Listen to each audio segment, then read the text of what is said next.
Hey YouTubers and Iraxians, Rival X Factor here with some Vanu Mag Rider gameplay. And I want to share with you some of my personal thoughts, tips, tricks when tanking. For those of you who do not know, I was the main tanker for Rival Gaming in the latter part of our BF3 tournament chase. So I picked up a lot of stuff in that game that actually applies to this game as well, but there's a few more worries in this game than Battlefield 3. Number one, the sheer size of Planetside 2.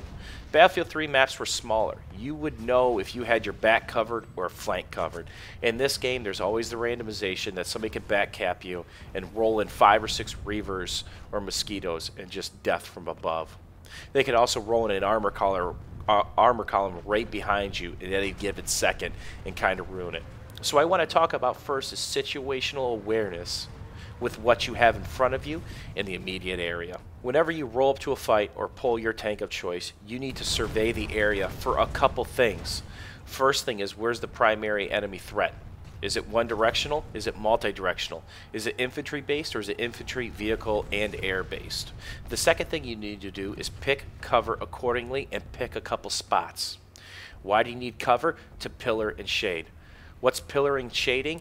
It's where you use a rock, a tower, or any sort of feature to cover blocks, incoming fire, or just get a different angle from the enemy. And you're going to see this is one feature right here. This whole little area, this is a great spot to shade because the armor can't see me. The air could see me, but doesn't seem to be a lot of it right there. The next thing you need to do is always be checking around you in this game specifically because, again, the threats can come from anywhere. And another thing is be mindful of the new pilots that try to run you over.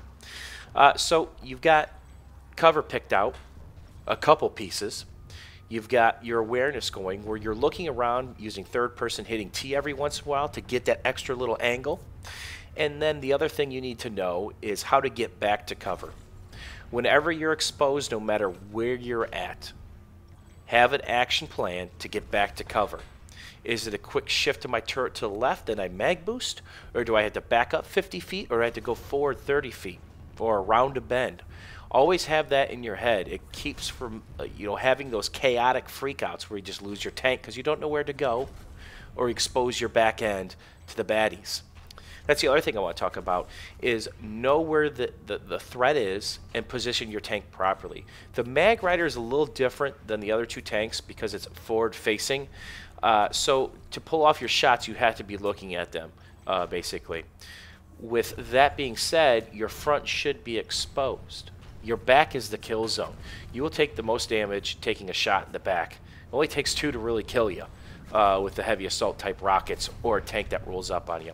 So if you all of a sudden take some damage in the back, what should you do? Violently swing your Mag Rider to the left or to the right, hoping that the next shot is in your side or in your front. A lot of people make this mistake of being in a Vanguard or a Prowler just to turn their turret. Well, you're doing that guy who's shooting you a favor. And here you go. Here you see me going back to my cover spot. Shift left, turn left. So don't let them get that back shot the second time. Give it to them once and try to correct. That saved my bacon a couple of times. The next thing I want to talk about is position your tank in accordance to infantry positions. The tank by itself is easily killed due to the damage it takes in multiple angles. But if it's surrounded by friendly infantry, you can wreak havoc. So here's a rule I live by. Don't go too far out of the range of friendly infantry. They are your support. They will help keep you alive. They might not heal you, but you don't need that. You need them to keep the heavy assault guys down, to keep them occupied, and to keep them off you. So I have a little rule that I kind of play by when I'm tanking. I draw a line with the furthest friendly players. I try to figure out where they're at. And right now I'm kind of parallel with our base where we're at. I try not to exceed that too far. Why is that? Because I'm alone and I become the focus or the sheer focus of their attention. I don't want to be that. I want to sit back and support my infantry players, put pressure from an outside flank or mid position, and help turn the tide of the battle. We eventually win this battle just by sheer pinning these guys in and knocking out the 2 Sunderers that they were coming from. Next thing is know when to play the Kamikaze card. When is that useful? When you're defending a tech plant, amp station, or biolab, and you think that you've isolated and located an enemy spawn point, such as a Sunderer, a soft spawn point. So what happens is usually when bases are assaulted, the big air comes in, the armor comes in, and base fights can tend to last for a little bit if the sizes of both forces are equal. So what happens is these guys in armor and air typically get bored and it thins out. They start to go in for the infantry kills to help with the base assault.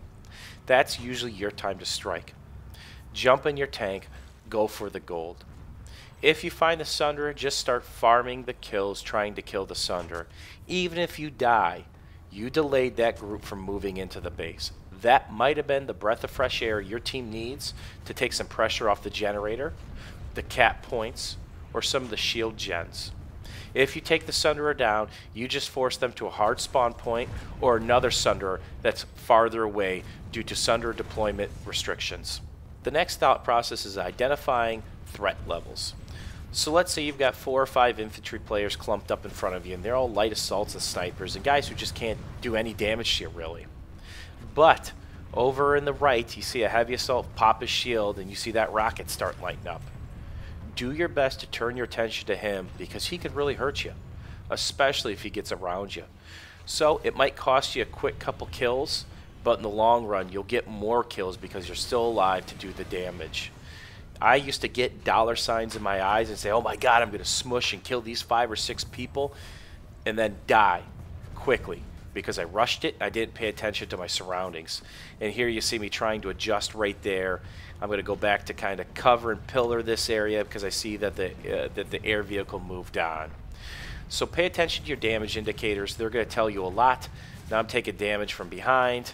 It feels like it's a air vehicle of some sort, and I'm pillaring a new angle. Not sure what hit me, but always play off that cover. Always be able to pillar, and when you're pillaring with a different vehicle such as a Vanguard or a Prowler, you're pulling up, you're shooting, you're pulling back to cover your reloads. So there's a lot of air off in the distance or a Sunderer. Take the time to heal yourself as well. Don't wait till you're down to 20 or 30 or 40% health. You're one rocket away or one salvo away from death. Get out early, get there, especially if you're not taking fire. Hopefully some of these thought processes have been helpful to you guys. I'll share more of my tanking tips as we get going, but this is just some of the beginner stuff to open up your mind to potential new ideas. I want to hear some of your guys' best tanking stories and what are some of the things that help you out when you're tanking. There's a lot of tips and tricks to go over, so why don't we just start sharing them now with each other. Thanks for watching YouTube. Thanks for supporting me. And as always, if you have any questions or comments, don't forget to ask them below. We'll talk to you guys soon, and happy farming.